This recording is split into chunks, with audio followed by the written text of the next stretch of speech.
Terima kasih Anda masih bergabung sama kami. Pemirsa, Pengadilan Negeri Surakarta menghentikan sidang pembuktian ijazah Jokowi. Majelis Hakim memutuskan bahwa gugatan perdata ijazah Jokowi adalah wewenang PT UN. Majelis Hakim Pengadilan Negeri Surakarta memutuskan tidak berwenang mengadili gugatan perdata terkait keabsahan ijazah Joko Widodo.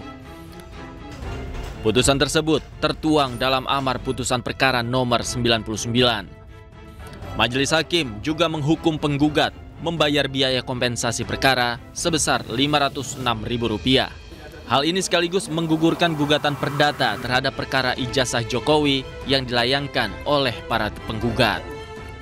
Pengadilan mengabulkan eksepsi tentang kewenangan mengadili secara absolut tersebut, yang pada pokoknya menyatakan Pengadilan Negeri Surakarta tidak berwenang mengadili perkara itu. Ya, sehingga dengan ada putusan setelah itu, akhirnya putusan itu menjadi putusan akhir yang mengakhiri perkara nomor 99 ini di Pengadilan Negeri Surakarta. Gitu. Di sisi lain, putusan Majelis Hakim sesuai dengan eksepsi yang dilayangkan oleh para tergugat. Dalam eksepsinya, tergugat berargumen bahwa ijazah Jokowi yang menjadi objek sengketa berkaitan dengan lembaga negara seperti KPU, SMAN 6 Surakarta, dan Universitas Gadjah Mada. Sehingga seharusnya perkara ini digugat ke Pengadilan Tata Usaha Negara, bukan Pengadilan Negeri Surakarta. Dari Solo, Jawa Tengah, Tim Liputan iNews melaporkan. Untuk membahas selengkapnya sudah bergabung bersama kami penggugat keaslian ijazah Jokowi Muhammad Taufik dan kuasa hukum Jokowi YP Irfan. Selamat pagi, selamat sore maksud kami Bapak-Bapak. Terima kasih sudah bergabung bersama kami di iNews sore. Saya ke Bang Taufik terlebih dahulu. Bang Taufik, gugatan Anda gugur. Sudah kemudian diputuskan di PN Surakarta begitu. Tanggapannya sejauh ini seperti apa? Ini dari petikan putusan ya. Jadi petikan putusan perkara nomor 099 PDTG 2025 PN SKT itu kan ada 3. 1 mengabulkan eksepsi, baik eksepsi tergugat 1, 2, 3, dan 4. Kemudian otomatis bunyi yang kedua adalah menyatakan Pengadilan Negeri Surakarta tidak berwenang, dan yang ketiga tadi disebutkan di pengantar membebankan biaya. Nah, kami punya 3 skenario. Skenario yang pertama tentu kami ajukan banding ya, sesuai Perma nomor 7 tahun 2022 ya, kami tentu akan ajukan yang namanya banding ya. Kemudian yang kedua, kami masih punya skenario kemungkinan besar kami juga akan mengajukan gugatan serupa tetapi dengan subjek yang berbeda. Dalam hal ini kami hanya akan menggugat Pak Joko Widodo, kami menggugat KPU Surakarta dan Universitas Gadjah Mada. Jadi kami melepaskan dari SMA 6. Ya, kenapa nanti ada pertimbangan tersendiri di dialog berikutnya. Poin-poin gugatannya apa Pak Taufik? Kenapa? Poin-poin gugatannya yang nanti akan disampaikan apa saja? Ya, kami sudah menemukan fakta tanggal 28 sampai dengan 28 Mei sampai dengan 1 Juni kami kebetulan, saya pribadi maksudnya begitu, saya mengunjungi 2 negara dan saya ketemu teman seangkatan yang ijazahnya sangat berbeda dan itu ijazahnya asli ya. Oleh karenanya keyakinan kami tidak perlu lagi melibatkan SMA 6. Jadi pertimbangan kami yang kedua mengajukan gugatan baru tapi dengan subjek yang berbeda dan objek yang berbeda, karena kami menemukan fakta baru. Bahkan sesungguhnya kalau perkara ini tidak digugurkan oleh Majelis Hakim Pengadilan Negeri Surakarta, kami akan hadirkan orang itu sebagai saksi dan membawa ijazahnya yang sangat berbeda begitu ya. Kemudian yang ketiga, saya akan mengajukan citizen lawsuit ya, artinya gugatan ini gugatan warga negara yang mengajukan kepada pengadilan ya atas nama kepentingan keseluruhan warga negara, dan di sini kami tidak menuntut tentang ganti rugi, tetapi kemungkinan karena terjadinya kerugian sebagai akibat dari tindakan atau pembiaran penyelenggara negara. Jadi gugatan kami ada kemungkinan ada 3. Satu, otomatis mengajukan banding dengan batas waktu 14 hari. Yang kedua, mengajukan gugatan tetapi dengan subjek dan objek yang berbeda. Dan yang ketiga, tidak tertutup kemungkinan kami mengajukan gugatan citizen lawsuit, dan penggugatnya itu orang-orang penting di Jakarta, salah satu dosen juga. Salah satunya adalah dosen Fakultas Hukum Universitas Islam Indonesia kelas internasional, yakni rekan saya Wirawan Adnan. Begitu. Baik. Tahan dulu, saya ke Pak Irfan terlebih dahulu. Pak Irfan, jika kemudian diajukan ke PT UN, apakah Anda siap menghadapi, dan juga kalau dilihat dari poin-poin yang akan diajukan di gugatan berikutnya, bagaimana Anda melihat poin-poin tersebut?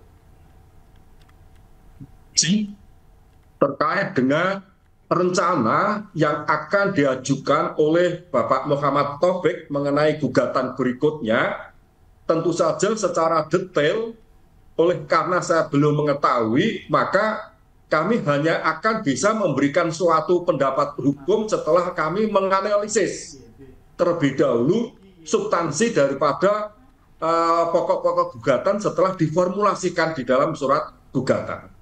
Sepanjang apa yang sementara ini masih merupakan ide yang dikemukakan oleh Pak Taufik tetapi belum diformulasikan di dalam surat gugatan, ya tentu saja kami belum bisa memberikan suatu pendapat hukum. Baik, artinya selama belum kemudian ada surat yang kemudian dilayangkan dan sebagainya dari pihak tergugat sendiri belum dapat memberikan tanggapan, begitu ya?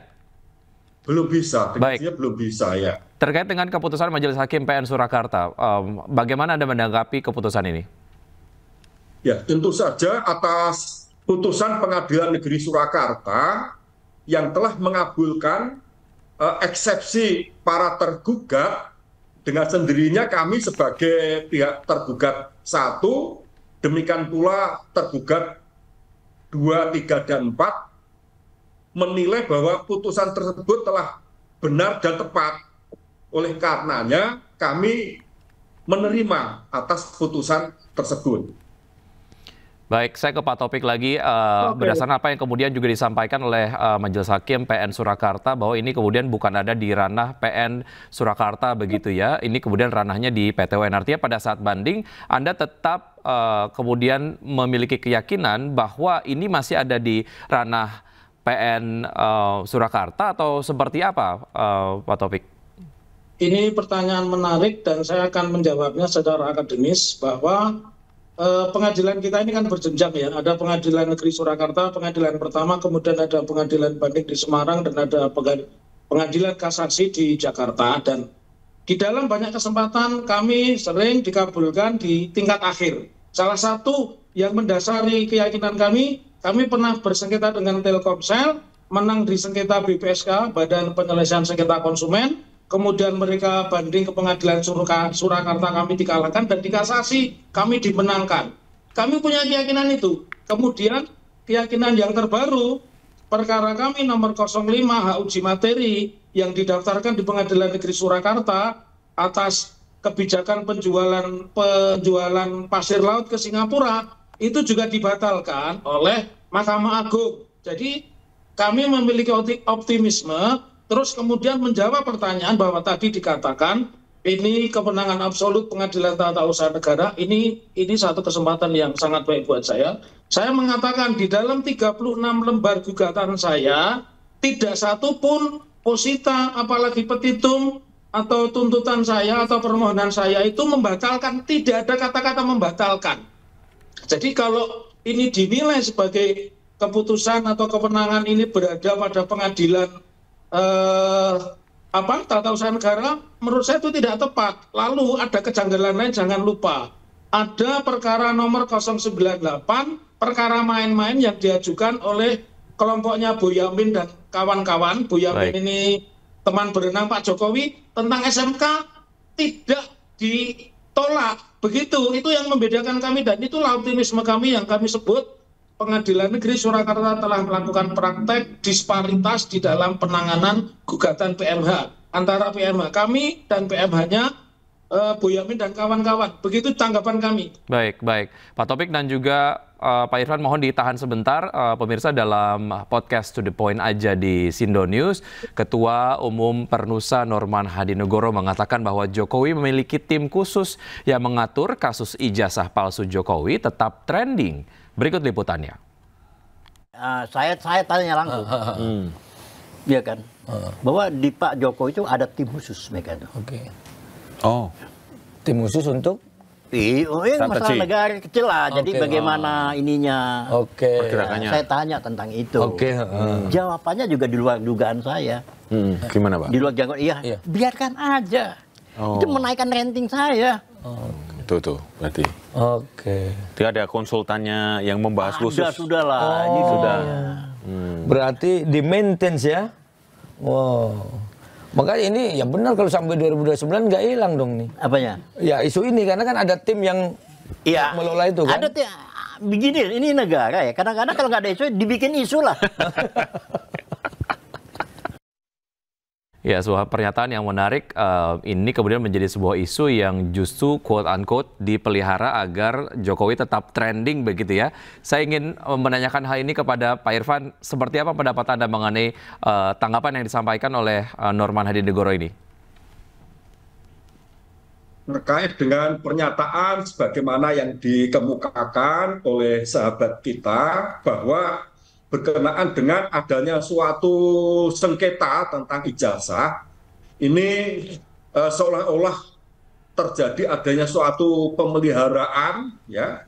Kami sangat-sangat tidak sependapat, ya. Kami sangat tidak sependapat. Namun demikian, kami tidak ingin untuk mengulas secara detail karena itu memang bukan kompetensi saya.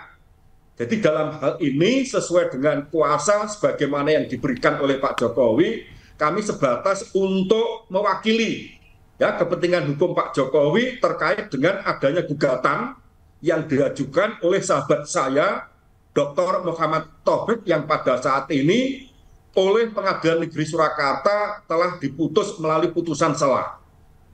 Ya, artinya ini Anda melihat sebagai sebuah opini yang kemudian cukup wajar bergulir di masyarakat begitu ya, tapi Anda tidak memberikan pendapat Anda mengenai hal ini karena ini bukan ekspertis Anda begitu ya.